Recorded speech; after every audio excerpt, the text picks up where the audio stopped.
Okey, sekarang ni kami sedang menyiapkan projek Taman Rakyat Urban Street Plaza, projek oleh Perbadanan Putrajaya. Dijangka siap projek ni pada Julai 2025 ni.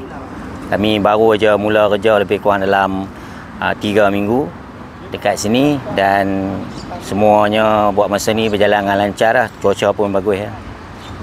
Dia ni adalah untuk menyediakan satu tempat untuk anak-anak muda beriadah lah. Mana yang minat extreme games kan, skateboard, BMX, inline skating, kemudian skuter, yang jenis apa saja yang jenis manual lah. Dia bukan jenis skuter elektrik semua tak boleh lah.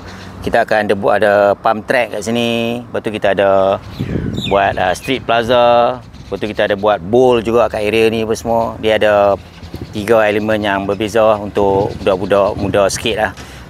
Terutamanya di kawasan saya anggap ni adalah kawasan prime di Putrajaya, di tengah-tengah Putrajaya. Ini adalah salah satu skatepark yang agak moden lah berbanding dengan skatepark lain dekat Malaysia ni sebab baru dibina kan. Lepas tu kita guna design dan juga konsep yang terkini lah kan. Bagus juga untuk budak-budak yang minat dalam bidang sukan mereka masing-masing seperti skateboard, BMX, inline ni semua untuk praktis kat sini kan. So ini adalah tempat praktis untuk mereka belajar mereka punya skill tu kan. Dan kita berharap kat sini dapatlah juga melahirkan atlet-atlet yang bagus lah untuk mewakili negara. Dia sebenarnya yang ni dia adalah struktur yang telah dibina dulu di Putrajaya ni. So kita nak kekalkanlah konsep ni kan. Kita tidak mau, kalau boleh satu pokok pun kita tak mau potong. So itulah kelebihan design skatepark ni kan. So kita masukkan sekali semua elemen-elemen tu di dalam design skatepark ni. Maknanya kalau boleh kita tak mau buang banyak pokok, kita tak mau buang struktur yang ada ni yang melibatkan kos. Kita gunakan kos tu semua untuk membina skatepark tu sendiri. Boleh digunakan juga untuk competition. Ada 2 jenis competition kat sini, street dan juga park. Harapan kita memang macam tu lah. Kita kalau design skatepark dan juga kita bina skatepark, setiap skatepark tu kan kita harapkan dia akan lebih ke depan lah. Maknanya lebih moden daripada skatepark sedia ada. Kemudian kelebihan skatepark kat sini pun dia di tengah-tengah Putrajaya, nak akses senang kan. Kemudian dekat dengan kedai makan. Kat sini kita ada Food Valley Putrajaya yang memang siang tu memang penuh dengan orang apa semua.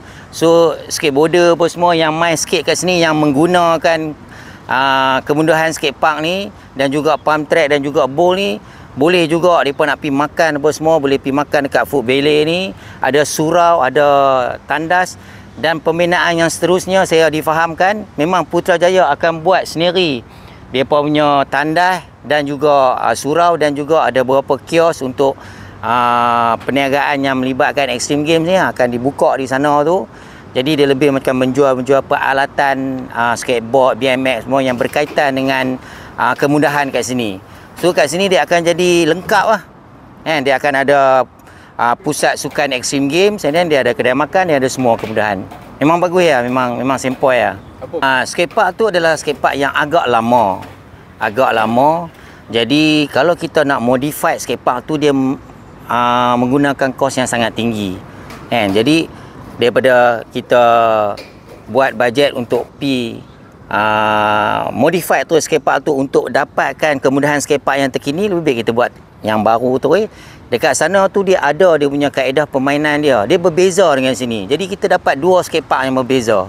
Sana adalah satu skatepark yang lain, yang ada lagi satu flow skatepark yang orang suka main kat belah sana. Yang ni adalah skatepark moden. Yang sekarang ni memang anak-anak muda style permainan dia adalah macam ni. Harapan saya supaya nanti semua pengguna kemudahan di skatepark ni dia akan jagalah skatepark ni dan juga meramaikan tempat ni supaya dia fully utilize. Kita nak budak-budak semua yang suka main skateboard, main BMX semua main ke sini dan main di sini, skate di sini kan. Dan kemudian mereka bagi tahu kat tempat lain skatepark ni sempoi, best, seronok main sebab semua kemudahan komplit. Parents juga boleh main kat sini, bawa anak mereka main skateboard kat sini dan juga duduk dan tengok anak mereka main skateboard kat sini. Sini kalau tanya saya kompleks sukan skatepark yang lengkap kalau tanya saya. Sempoi. Terima kasih kepada Perbadanan